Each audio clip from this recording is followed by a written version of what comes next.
হরে কৃষ্ণ, রাধে রাধে। আমাদের মানুষের যখন মনে কোনো অশান্তি জাগে, যখন আমরা কোনো বিপাকে পড়ি, তখনই আমরা বলে উঠি, হায় ঈশ্বর, তুমি কোথায় আছো? যে দেবদেবীকে ভালোবাসে সে তাকেই ডাকে এবং বলে ওঠে, হায় ঈশ্বর, তুমি কোথায় আছো? তুমি কি আমার এই জ্বালা যন্ত্রণা দুর্দশা দেখতে পাচ্ছ না? তুমি তো সবাইকে করুণা করো, তুমি তো সবাইকে কৃপা করো, তুমি অধমকেও কৃপা করো, তুমি কেন আমাকে কৃপা করছো না? আমি তোমার কাছে কি দোষ করেছি? তুমি কেন আমার দিকে তোমার করুণার দৃষ্টি দিচ্ছ না? বিশেষ করে আমরা যারা কৃষ্ণ ভক্ত আছি, যারা বৈষ্ণব আছি, তারা একমাত্র ভগবান শ্রীকৃষ্ণকে ছাড়া এই বিশ্ব ব্রহ্মাণ্ডে আর কিছুই চেনে না। কিন্তু তবুও আমরা যেহেতু কলিযুগের মধ্যে আছি, সেহেতু কখনো কখনো আমাদেরও যখন মনে অশান্তি জাগে, যখন আমরা কোনো কষ্টে থাকি, তখন আমরা বলে উঠি, হে ভগবান শ্রীকৃষ্ণ, তুমি কোথায় আছো করুণার সিন্ধু? তুমি কেন আমায় করুণা করছো না?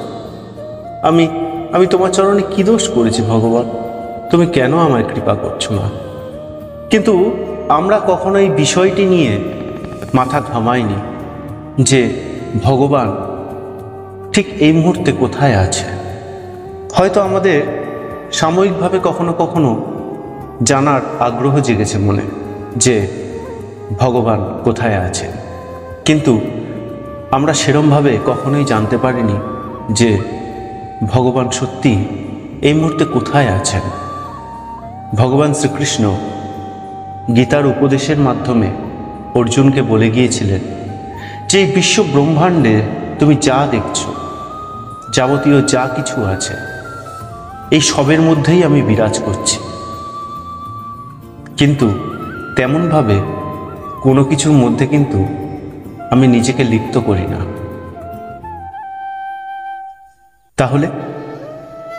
তাহলে আমরা বুঝতে পারলাম যে ভগবান সব কিছুর মধ্যে আছে। ভগবান যেমন প্রাণীদের মধ্যেও আছে, ভগবান তেমনি যে কোনো জিনিসের মধ্যেই ভগবান বিরাজ করছেন। কিন্তু আমরা কেন ভগবানকে দেখতে পাই না? আমরা দেখব কি করে? আমরা তো কলিযুগের মধ্যে আছি। আমরা ভগবানকে এই চোখ দিয়ে দেখতে পারবো না, কারণ ভগবানকে এই মানব চক্ষু দিয়ে কখনো দেখা যায় না। দ্বাপর যুগে মানুষের মধ্যে পাপ ছিল না,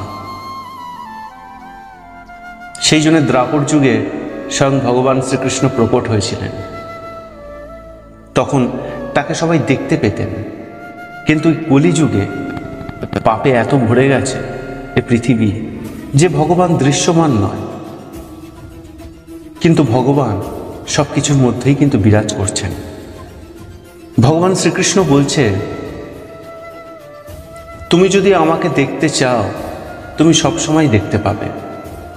বন্ধুরা, আমরা যদি ভগবান শ্রীকৃষ্ণকে দেখতে চাই, আমরা দেখতে পারব, এবং তিনি ঠিক এই মুহূর্তে কোথায় আছেন আমরা তা জানতে পারব। আসুন জেনে নেওয়া যাক কিভাবে আমরা ভগবানের উপস্থিতি অনুভব করতে পারব।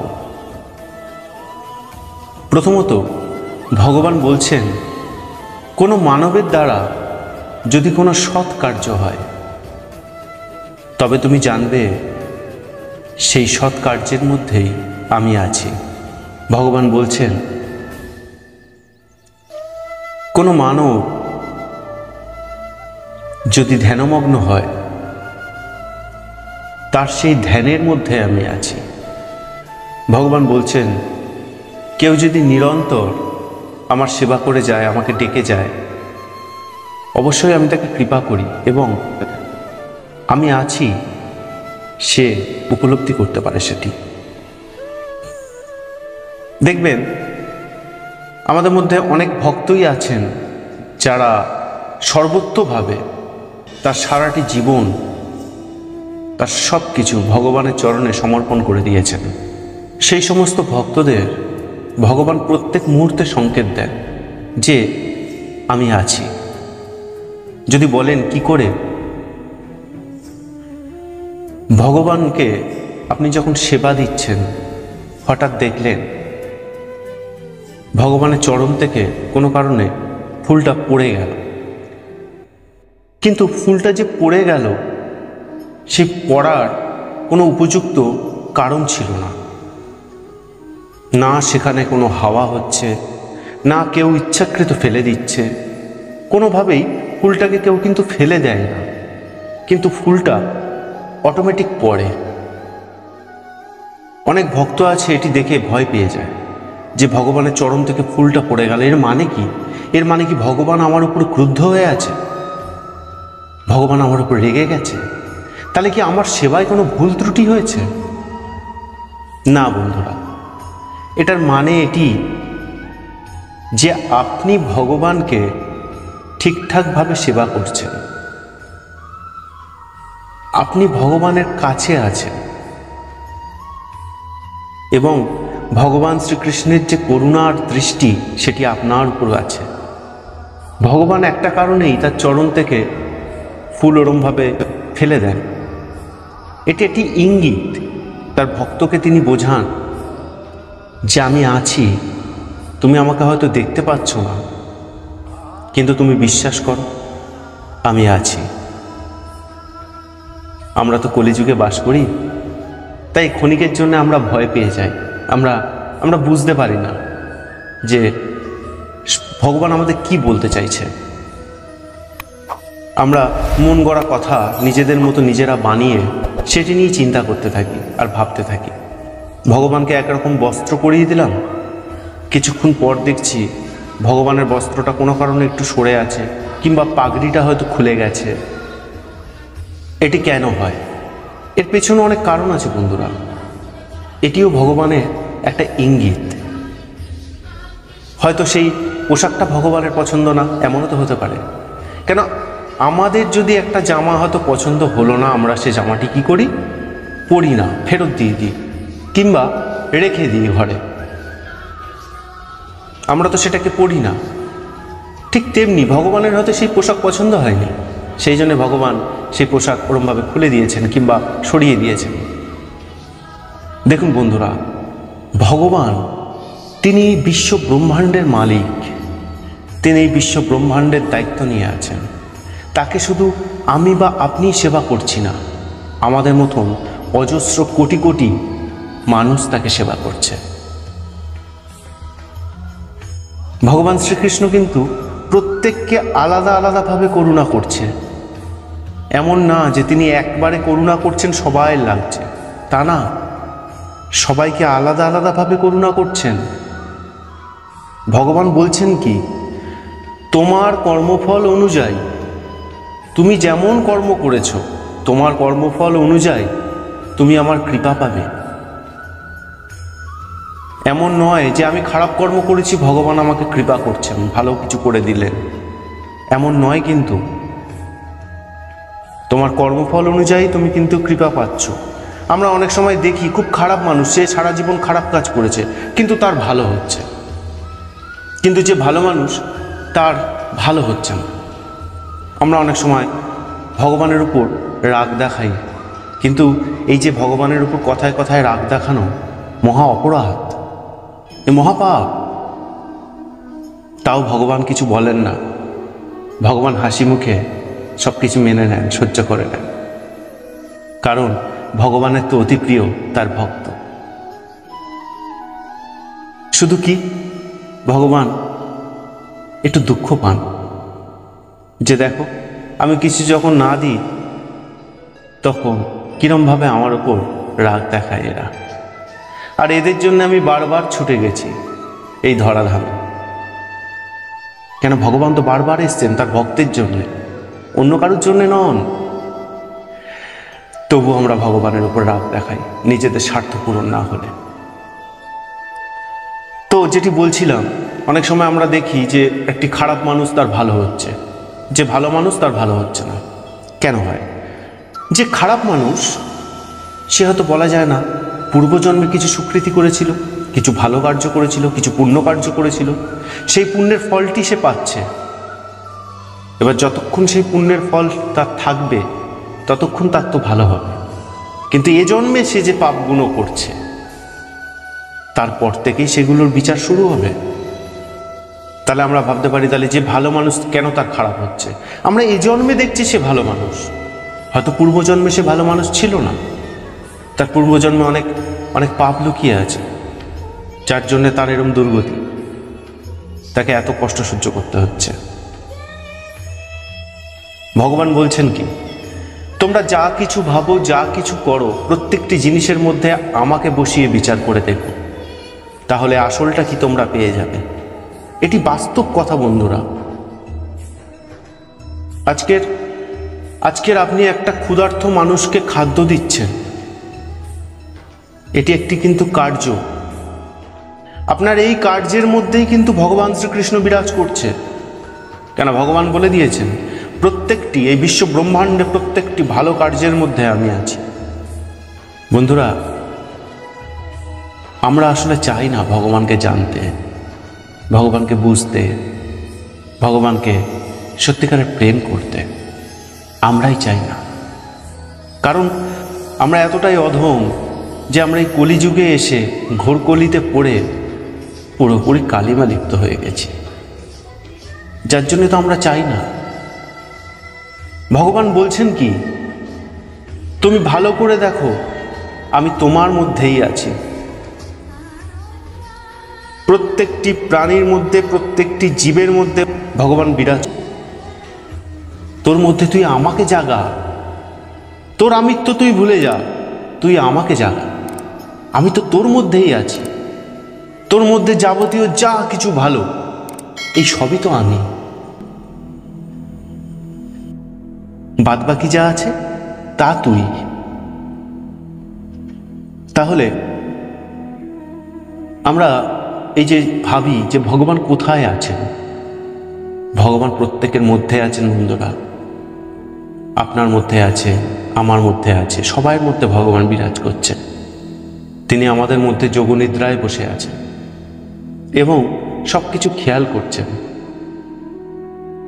এবার কাদের মধ্যে বেশি ভগবান থাকেন? আমাদের মনে প্রশ্ন আসতে পারে যে ভগবান কাদের মধ্যে বেশি জাগ্রত থাকেন?